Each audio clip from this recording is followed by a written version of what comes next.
On today's episode of the Locked On Texans podcast, what are some of the trends to win this game for the Houston Texans? The Buffalo Bills may make it hard, but it's a winnable game, of course. And the Texans offense needs to be all gas, no brakes, so they need to make sure that they fill up their tank on some premium gas. They need more Tank Dell. We'll talk about that and more on today's show.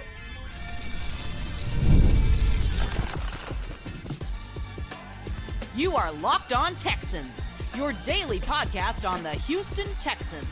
Part of the Locked On Podcast Network, your team every day. Welcome in, everybody, to this Friday episode of the Locked On Texans podcast, a part of the Locked On Podcast Network, your team every day. And we are ending off this week with a bang, the first official show featuring Big Sarge as the co-host of the Locked On Texans podcast. If this is your first time watching or viewing or listening, however you're peeping out the show right now, please subscribe, like, and comment to the Locked On Texans podcast on YouTube and wherever you get your podcasts. And shout out to all of our players from the Himalayas. Our everydayers coming back to close off the week with myself and Big Sarge. I'm your Texans football analyst, John Some Sports Guy Hickman. On the other side of the screen, straight from the NRG Stadium, straight from the Toyota Stadium, Big Sarge, Brian Bearfield. We got a lot to talk about today, but today's episode is brought to you by FanDuel.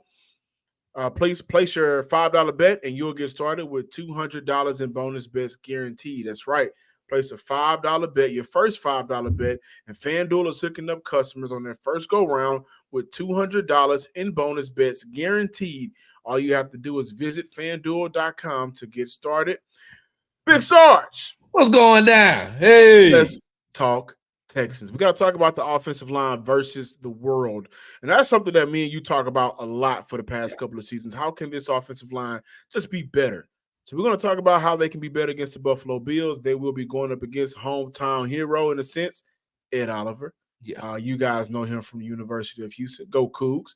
More Tank Dell is needed. I also think there's another player that's needed for the Houston Texans that should be featured a lot more in this game. But I wanted to open up this podcast looking at some of the trends to win this game. Now, I don't want to do a lot of the talking. So before I get into it, what are some of your trends that you've seen through the first 4 weeks that's a positive for the Houston Texans that they could use to take on and beat the 3-1 Buffalo Bills? D'Amico Ryans is big on stacking days, stacking good moments, stacking good drives, stacking good possessions, stacking good halves, and stacking good games. And so what are some of the things that you've seen that Houston Texans have been stacking that can help them get a dub on Sunday?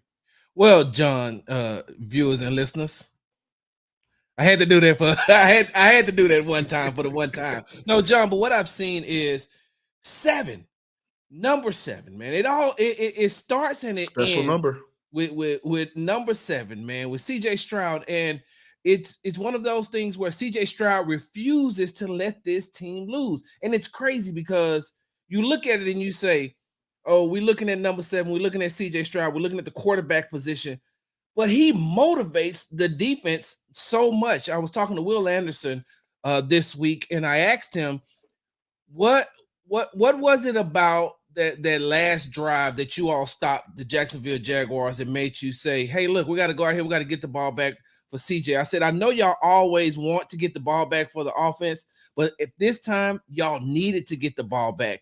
And he basically was just like, well, hey, when you got number 7, man, that you always want him to have the ball in his hands. Linebacker Azeez Al-Shaair said the same thing. Nickel corner safety Jalen Petrie said the same thing. So it all starts with number 7.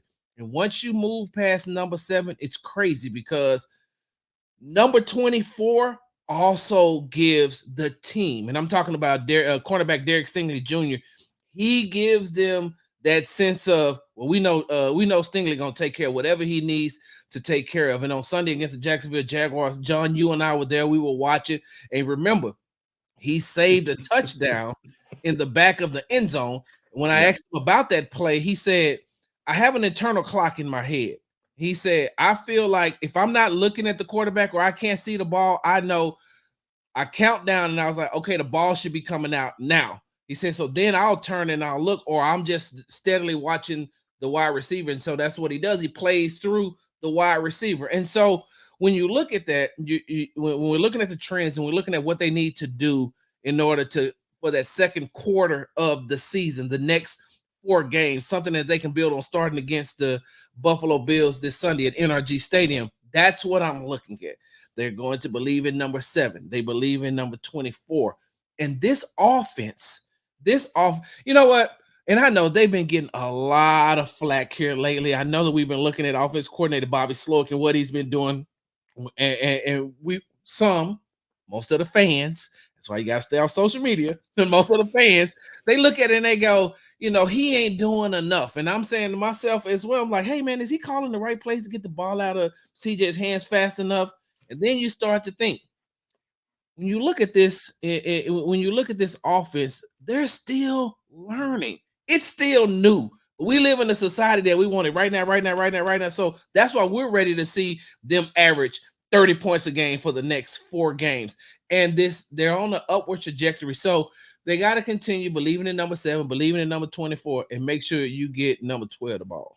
You know what, play calling, before I go into some of my trends, with the play calling issues, I think for Bobby, it's play sequencing. God, right? Yeah. Big play, I'm gonna throw the rhythm off by running a jet sweep, right? Yeah. Big play, now I'm gonna throw the rhythm off by, and we've talked about this a lot, calling a play that calls for great protection because the routes are a little bit long, drawn out routes, right? Developing routes. Big play, now I'm gonna just run JJ Taylor right up the middle, where we've not had a lot of success. So I think some of the play calling has to do with, hey, Joe Mixon ain't out there. Let's just keep it real. Joe Mixon didn't practice on Thursday. Dameon Pierce didn't practice on Thursday. In terms of trends, don't know if Joe Mixon is trending to play Sunday. Dameon Pierce, it feels like a little bit more, that could happen. If Dameon, and I think that'll give Houston Texans a boost. But it seems like, again, Bobby, just the sequencing of plays has hindered Houston, throwing them off of what rhythm they can create. And I think that's been a big issue for this team. But in terms of, you talked about, Will Anderson, defensive trends, well, they got 6 sacks this season on blitz. Yeah. So get after the quarterback, and you've seen a successful formula doing that by being able to send a couple of extra guys. And with Josh Allen, he's going to give you some turnover-worthy plays. That's just in his DNA. It seems like Josh Allen would be itching for a turnover. You got another turnover? You got another pick I can throw you? That's right. Josh Allen. He can make those big plays. He's going to make those big plays, but he will give a game over. And with some of those big plays that we've been accustomed to seeing him create, I do want to say this. For the Texans defense, they got to keep the ball in front of him because Josh Allen hasn't really attempted a lot of down-the-field throws. Where this offense has been very potent this year, where Josh Allen has been very consistent in his game, the short intermediate passes. This year, deep passes, 28% completion rate, 50% completion rate, deep center, 43% completion rate, deep right. But when you look at the 80, the 88, the 89, where he's garnered most of his yards, 178, 96, 83, 3 TDs, that's all been short intermediate routes. And so I think that plays in Houston's favor because if Jalen Petrie can keep the ball in front of him defensively, he's a much better player, right? Mm-hmm. Azeez is one of those players, and you pointed this out during preseason, how easily he flows in and out of zones to kind of take away some of those quicker throws. And that can force Josh Allen to pull it back down. Now he's having to scan the field. And with a cornerback like Derek Stingley, as you pointed out, that could lead to some of those turnover-worthy plays. Another thing for the Houston Texans defensively, they've given the Texans offense opportunities to score. The issue has been for the Texans offense through 4 weeks, the Texans have scored 0 points on 12 drives after the defense forces a punt or no score. Yeah. That has to change. Definitely. And one of the things that really irked my nerves, man, this past Sunday, right? Yeah. And that led to me asking CJ my question. What's going on with the rhythm? Why can't you guys start moving with an up tempo? Because in that second half, they were not able to establish drives. They were not able to put points on the board. And the Texans have been abysmal in the second half scoring points. 8 on the year is their average. However, if you remove the Colts game, they are averaging 5.7 points in the second half. They've only scored 2 touchdowns in the second half. Not good, especially against a good team like the Buffalo Bills. Those things have to change. Those opportunities have to change. We look at the Texans allowing 30 points to the Minnesota Vikings, but how long was their defense on the field? And they gave the Texans an opportunity to make it a game. They've been getting in their own way, be it by penalties, be it by not being able to establish drives. That's been the Houston out of rhythm. Out of rhythm, right? Yeah. And they dancing like they ain't got no rhythm out there. That's been an issue for the Texans offense, and that has to change. Granted, no Joe Mixon. John, let me jump in there right quick, because you said something earlier about Josh Allen, and I have a stat, and it's funny you say that, because this is where the matchup of wits is going to come between the Buffalo Bills offense versus the Texans defense. Yeah. Josh Allen has targeted the slot, the 6th highest rate this season, 34.7%. He's had a 68.6% success rate. The Texans defense has given up 54.3 completion percentage, 4.3 yards per attempt pass targeted in the slot, which is the best in the NFL. Numbers lie. 2 passes this past Sunday, which could have been bigger plays on Jalen Petrie. Trevor Lawrence was not able to complete that. However, if we exclude those 2 big passes, I think Jalen Petrie has played some good football for the Houston Texans. Let me just throw that out. And John, both of us have played. Look, I ain't gonna even lie. I was a Pop Warner stud, so I'm just saying I played the game at the highest Pee Wee level. So when you're right. Got your chips. You didn't buy your chips. Come on, baby. I'm gonna buy your chips. Right. I'm looking like, who got the some snacks? Oranges for you. But John, and that's the because the game is the NFL game is a game of ebbs and flows, and so sometimes you're gonna if we look at it, Trevor Lawrence, if he hits on, there's 3 passes that if he'd have hit on, they would have blew the Texans out. That's a fact. So, but it's a game of ebbs and flows, and because we talked about this before. In the immortal words of Brandy, almost doesn't count. So, but you look at Will Anderson Jr., you look at Danielle Hunter, they almost are getting these sacks. And so when I look at these numbers and I look at what Jalen Petrie has done this year, and remember, this is a position that he's relearning. It's something he hadn't done in the NFL for a couple of years. So I think he's going to be successful in doing that this Sunday against the Buffalo Bills, being able to stop that short intermediate pass. Because, hey, look, one thing that Jalen Petrie will do, he will hit you. So you can complete those passes, but at some point you're going to get tired of getting hit. Now, that's one thing I give a lot of credit to Jalen Petrie. He has not allowed a lot of yak yards this year.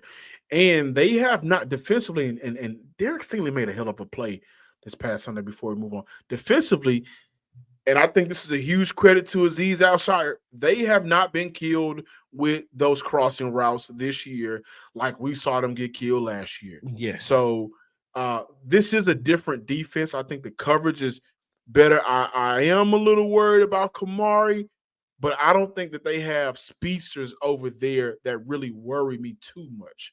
I'm not scared of Kenyon Coleman. I'm not scared of some of those guys. I'm just scared of the playmaking ability of Josh Allen, which we have to respect. When we come back on the other side, more Tank Dell. You got him. You need to use him. Stop being scary, Texans. He is a weapon that needs to be utilized, rightfully so. Before we move on and talk about Tank Dell, guys, I got to let you in on some secrets that we have here for the Locked On Network. Number 1, we love y'all. We appreciate our everydayers. Number 2, Prize Picks is hooking y'all up right now. You can win up to 100 times your money on Prize Picks with as little as 4 correct picks. Prize Picks is the best way to get in on the action, on sports action, over under across the United States, including California, Florida, Georgia, Texas. That just so happens to be where you look at CJ Stroud, California, Florida Gators, you know about Dameon Pierce, Georgia, Bulldogs, and Texas. You know how we get down in football. So the 4 best states in football, they're hooking y'all up right now. And then this is also the best place to get real money on sports action. Join over 10 million users and sign up today. Prize Picks invented the flex pay, which means you can still cash out if your lineup isn't perfect. You can double your money even if one of your picks doesn't hit. Ain't nobody doing the like Prize Picks. Nobody at all. Download the Prize Picks app today. Use code Locked On NFL to get $50 in cash instantly after you play your first $5 lineup. Again, that is Locked On NFL, LOCKEDONNFL, to get $50 instantly when you play your first $5 lineup. Prize Picks, run your game. Welcome back in, Locked On Texans listeners and viewers. Before we talk about Tank Dell, a couple of more trends that I want to let you guys know about the Bills. Bills on third down, offensive conversion rate, 36%. Defensively, they are allowing teams to convert at a rate of 42%. So I think that works out in the Houston Texans' favor, which is something they've been up and down on this year in terms of being able to convert on third downs. Also, still no Joe Mixon, which is very unfortunate for the Houston Texans. Hopefully, Dameon Pierce can suit up Sunday. They will absolutely need his presence. If not for him just running the ball, they need it for that running back room just in case something happens. The Bills are allowing through 4 weeks 5.7 yards a carry. Even the Miami Dolphins, who has not been able to run the ball effectively this year, they were able to find success on the ground against the Bills defense. And so just wanted to take a look at that. Maybe and some also, of those, jet sweeps will work. I mean, hey, Derrick Henry was running them the other night. That's Derrick Henry. it ain't no Derrick Henry here in Houston. That ain't playing at least. Now we had Joe Mixon. I would love to have that comparison. But we got to look at more of Tank Dell. And before we do so, hear from your Houston Texans franchise quarterback, CJ Stroud. I would say just him being himself, our team owning our identity, and really just playing what we see. So, and I think last year, even though I think he did really great last year. I know he wants to move on from that and do well this year. And he's very motivated. We're motivated to get him rolling too. So, it's part of my job to get him the ball and to make sure that he gets his fair amount of targets, just like everybody else. So. But no, that's definitely a key component to this game is getting Tank Dell going because I think he's one of the best receivers in the league. He is one of the best receivers in the league. He's one of the most talented receivers in the NFL. The Buffalo Bills, they run cover 2 and cover 3 a lot. They run cover 3 at a 32% rate and cover 1, at a 30% rate. So this is an opportunity for Tank Dell to get involved. Sarge, what are your thoughts? I think that this game, Bobby should go in and say, let me say it like this. Everybody's going to be looking at what Stephon Diggs is going to do against his former team. Everybody's going to be looking and saying, are the Texans going to force feed him the ball because it's a quote unquote revenge game? And so with all that attention that's going to be paid to Stephon Diggs and of course the NFL Nico Collins, leader in receiving yards and Nico Collins, that's going to leave Tank Dell, who is I don't understand why. And it seemed like, even, Tank missed the game last week, but it just seemed like Bobby had started to slip back into that pattern of what he was using Tank for at the beginning of his rookie season. Sending him on jet sweeps, sending him on reverse, sending him on these little short routes, these wide receiver screens and things like that. And you have to let Tank run routes. Tank is by far one of the best route runners, not only on the team, but in the league. Hey, them Florida boys know how to run. Tank Dell, Antonio Brown, Santana Moss, Chad Johnson, some of the best feet we've seen in the NFL. Andre Johnson. Andre Johnson, all from Florida. Yeah. You got to use them. Of course, John, that's what I'm saying. Like, you got to let him operate, let him work. You hinder him when you try to make him a Deebo Samuel type player. Like, and I understand, Bobby, you got a chance to see Deebo play a lot. So you got a chance to see Deebo do a lot of things. Tank Dell is not Deebo Samuels. Tank Dell is Tank Dell. So you allow him to get into space, let him operate. look, I know that people look at his size and his stature and say, man, he's too small to play in the NFL. Actually, his size and his stature is what helps him out a lot. Being that smaller wide receiver, but he's quick and he's shifty and he knows how to run routes. Get him open. Let him operate. He can run those same plays that you got for Nico. It could be the same plays that you have for Tank. He also knows how to avoid big hits. And so this is a game where you don't force feed him, but you make sure that Tank gets enough targets because he's not one of those players that's going to complain. Tank is not going to complain. He's a team player. He's like, hey, look, whatever's best for the team. But he's also one of those guys that you got to get him the ball. And the more you get him the ball, the more you get him involved, the more you'll see that offense, to me, pick up. When I look at Tank going up against a team that runs a lot of cover 3, they run a good amount of cover 4, they're going to want to limit those big plays, right? And that could change this upcoming Sunday. The Texans have seen way more cover 2 this year than they did previously. Last season, a lot more. I think it's up nearly 25% or something along those lines. But when I think of that, I do think of Tank Dell because I do think of, hey, man, his route running ability, he can sail a go route beautifully. Yes. And whoop, stop on a down. Yep. Stop on a down. Or you thinking what? Out route. And so when you have a player like that can really hurt teams underneath and knows how to get behind zones or knows how to, which may be even better for him because he does this amazingly, sit in a zone and find the ball, like where's the ball is going. That's where I think for this game specifically and for it to be a trend to continue, because I do think, we need to get Tank going. That's where you see the potential of Tank Dell having a big game.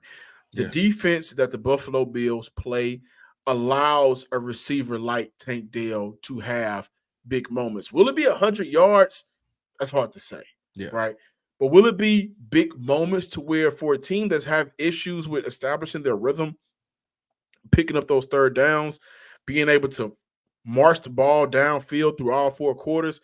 That's where I look at a Tank Dell and I say, hey, man, this is your game if I'm Bobby Slurk. And also, I'm also looking at Dalton Schultz, who have not really been utilized in the passing game. He's been out there blocking a lot, much more than I thought I'd see. And credit to Dalton Schultz, man. This offseason, he put the work in.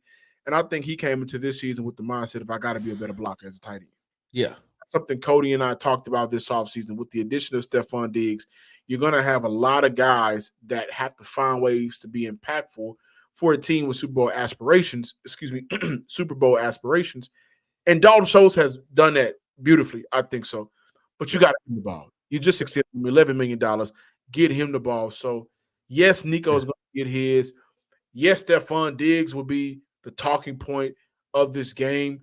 But between Dalton Schultz and Tank Dell, I think they need to be a part of the first 20 play script. Well, look, I put it like this. Tank Dell, a good day for Tank Dell on Sunday would be 7 catches, 75 yards, 1 touchdown. Good day. That's a very good day. And the Texans offense and CJ could do that. Bobby can do that. But you know what? This is going to sound crazy, especially when you look at how explosive this offense can be. They got to be boring, John. If they want to get these defenses out of these cover 2, they got to be boring. And you know what I mean by being boring? You know what I mean by that? They got to be boring and move the chains. Hey, look, if you're just going to give me 5 yards, I'm going to take 5 yards, and then it'll be 2nd and 5. Okay. If you're going to give me a 7-yard, I'm going to dink and dunk you, and I'm going to be what a lot of people consider boring when they're watching the NFL. They got to become the San Antonio Spurs of the NFL. Besides, how do they do that without Joe Mixon and potentially no Damian Pierce? So they go into this game with Cam Akers, with Darray, who had a good moment. By the way, the Buffalo Bills are allowing a lot of passes to the running backs out of the backfield. So we can look at Darray having a potential big game, right? So that's a boring play. But how do they do that, Sarge? Because if you're going to play 2 high safety, you're going to play that deep. I have 3 wide receivers and a capable tight end that's going to get wherever the soft spot is. You can't cover everybody. And so you can't cover everybody. So, okay, cool. I might run Tank on a crossing route and bring Stephon right up under him and put him right in that spot that Tank has cleared out. Oh, that's 5 yards. That's 7 yards. Cool. Next time I might run that same look, but then I got Dalton Schultz coming and doing an anchor right there. Just stop posting up, becoming big. Hey, look, it's time. What is one thing that Coach Ryan's always talk about? Time of possession. You know what gets you time of possession? Boring football, quote unquote. I'm saying quote unquote because we know that they could be explosive. If you keep doing that to a defense over and over and over again, and now they're like, cool, they can't get the ball. Now Josh Allen is on the sideline. You kept him on the sideline for 7.5 minutes. Now you're like, now he's getting antsy. Now the defensive coordinator is saying, I got to do something. We got to switch this thing up. Oh, so you're going to come out of that too high. Or you're gonna bring a safety down to stop some of this stuff that we're doing down here. Good. I was waiting on you to do that. Bam. Go ahead, Nico. Take the top off. Go ahead, Tank. Go ahead and get you 15, 17 yards. I'm going to keep you on your toes. And then when you drop back into that, cool. Just going to keep dumping.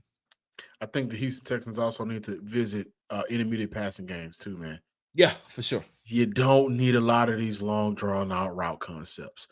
And I think that has hindered them because, let's face it, we're about to talk about it, the offensive line production has been up and down, right? And so CJ's trying to make a play a lot, and some of those sacks I do put on the quarterback. He's trying to make a play, and right now, man, my receiver's still running his route.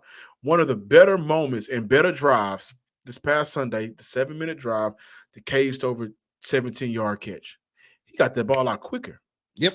So moments like that is how I think this offense can really get going and settle down. To your point, play some boring football. When we come back, how can the Houston Texans offensive line improve from last week?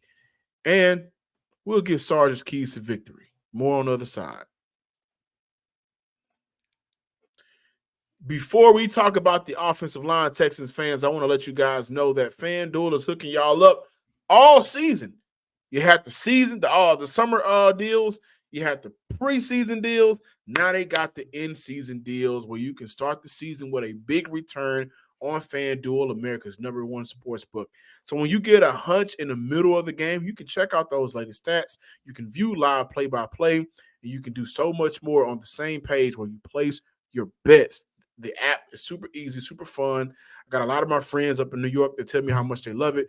And you'll get started with $200 in bonus bets guaranteed when you place your first $5 bet. That's FanDuel.com. Again, visit FanDuel.com. Big Sarge. What's happening? We're going to have fun this year. For sure. We're going to have fun because we're going to talk football. We're just going to have fun. Right, a lot of our off the screen phone calls may spill over into the show, so guys will be able to really. Oh man, what they be talking? Okay, that's what they was talking about. Now we see it on Sunday. Now we see it on Monday primetime games. Exactly, because we'll be able to bring it to them. But one thing, guys, and I want to let you know how serious this has been. My first preseason training camp was 2022. Mm-hmm. Last year I got more access. This year I got more access. Right. In every training camp, me and Big Sarge, it seems like we stand right around that end zone where you first walk in at. Yep. And either he has his binoculars, because y'all see the gray. Yeah. And I got 4 eyes, so we need help. You wear glasses sit too. There and right. I got them right here. Let me put them on. And we sit there and we just analyze the offensive line for about 10 minutes or so. Whether they're Indy 1, Indy 2, Indy 3, we just sit back and watch it. And for me, Sarge, have we seen some improvement? I think slightly so.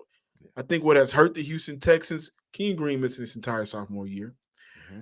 Juice Scruggs, as you pointed out the other day, right? This is his first year, full year playing center since college. Laramie Tunsil up and down. And my boy Coop, shout out to him. He made the point, everything starts with Laramie. Yeah. He sets the tone. And I want to give Laramie credit because the Texans ran that tackle. It was a run play tackle out, and he pulled out, hurt his ankle on. We saw him going to the blue tent. We all thought he was done for the day. Yep. Came back out, right? And they He went took to the that locker right room up. too. Went to the locker room, right? Yep. And that's one of those plays where I know that's specifically from a Shanahan tree because we've seen Trent Williams do that so many times. Nobody's like Trent Williams, but I credit him a lot to coming back. And I think that adds morale to the offensive line. But in your opinion, the O-line versus the world, they got to take on Buffalo first. Yeah. What can they do to have a better performance Sunday? You know what? Let me give you a little quick fun fact. You know that Kenyon Green and Ed Oliver used to play on the same Pee Wee football team? I'm praying for whoever was on that team. They And probably still got nightmares. yeah, because Kenyon started off on the defensive side of the ball. Jeez. But look, we'll talk about that later. So when I look at this offensive line, CJ said the other day in the press conference when I asked him about the continuity of the offensive line, he says that these guys get coached the hardest. He says they get coached the hardest, they take the most criticism, and he say all they do is look at themselves in the mirror and say, what can I do to get better? What can I do to help this team? We talked about this earlier about the continuity with, like you just described, with Juice Scruggs and Kenyon Green coming back playing in this system for the very first time, and Juice at center, Kenyon for like the very first time. And so building that continuity is going to take a little, that first 4 game sample size, you're getting Kenyon used to playing with Juice, Kenyon getting reacclimated with Laramie. On that other side, you got Juice getting used to Shaq Mason and then Titus Howard. The strongest side of the line is the right side of the line right now, only because they have that type of continuity. And I know that there's been a lot of nitpicking on, oh, well, look at Titus on this play, look at Shaq on this play. Yeah, but that's the strongest side of the line right now because of the continuity. Going into this second quarter, meaning the second 4 games, I think that you're going to see a lot more. What's going to happen is when Joe Mixon comes back and comes back healthy, that offense is going to be able to go back to running some of those plays that we seen earlier in earlier this season, that first game against the Indianapolis Colts, and that's going to highlight some of the strong points of that offensive line. And so this week, because Joe Mixon, it's like a 75-25% chance that he'll be out this week. And when you look at how soft that Buffalo Bills interior is, and that's weird to say because of the people that they have on that side of the ball, but this is a game where they could take so much advantage of running right up the middle, which is what Kenyon Green's strong point. Kenyon Green, once he gets his hand on, he's trying to drive you. And so I think that, like I said, it's one of the ones, the one that's been most heavily criticized, one that's been coached the hardest, just like CJ said. But I think they're going to get it together, John. I honestly and truly believe they can get it together. Really quick, what's your keys to victory for the Houston Texans? Keys to victory: turn those quarterback pressures into sacks, contain Josh Allen, don't let him become a running back, and what we talked about earlier, they got to have boring plays on the offensive side of the ball, getting Tank involved. I'm really curious to see if we'll see the cornerbacks press a little bit more in this game. Not really impressed by the Buffalo Bills wide receiver room. And if they can't get open, if they can take away, they don't really take those shots down the field a lot, but if they could just take away some of Josh Allen quick reads and just force him to pull the ball back down, I am looking forward to a guy who has been very quiet the last 8 quarters of football, and that's Danielle Hunter getting after Josh Allen. Yeah. And again, guys, the Texans defense have registered 6 sacks when they blitz the quarterback. This front 4 has been good. It's always better when you can get that additional assistance. And if guys ain't getting open, then guys ain't getting open. And that forces your quarterback to have to. Buffalo may be without Shakir as well. He's dealing with an ankle injury. He hasn't practiced the last 2 days. And hey, listen, man, that works out in the Texans' favor. No Von Miller either. Yeah. Oh, yeah. And let's make a bet. Dare over 20 receiving yards. Oh, for sure. For sure. Okay, never mind. Dare over 20. Over 20? I'm saying Dare over 50. Receiving yards? Yes. Is that one? Can we bet that on We can do One of our that. sponsors. On one of our sponsors. Well, I don't know if they're gonna. We'll get that on the back end. So we'll get that on the back end. Yeah, Darwin over 50 yards receiving. Over 50. I take the under on that. It's not that I don't think I just don't think he'll get 50. But I do think that he will be a part of the Texans passing attack. If not him, one of those running backs. Combined, they should get over 50 receiving yards. And that's a good day for a backfield. Yep. We got more Locked On Texans next week. Texans take on the Buffalo Bills at home Sunday. That's going to be a good game. One of those teams will lead that game 4-1. The other will be 3-2. Hopefully, it'll be the Houston Texans. And Sarge, I'm leaning on you with this Tank Dell take. Okay. I think he will be a part of this offense. And if not, I will have question marks, and I think you will as well, like the rest of the media members in the city of Houston. Follow us on Twitter at Locked On Texans. Give us a follow, subscribe, like, and comment the whole nine on YouTube and wherever you listen to your podcast. Follow me on Twitter at John_Hickman12. Big Sarge, I ain't got to ask them where to find you. Ask you where to find you no more. You are locked on, so let them know. Find me at Big Sarge Sports with a Z at the end on the app formerly known as Twitter. That's all I got for you, John. That's all you got. Until next time, ladies and gentlemen, enjoy your weekend. Stay safe. To all my educators out there, we are off if you work in the city of Houston. Peace.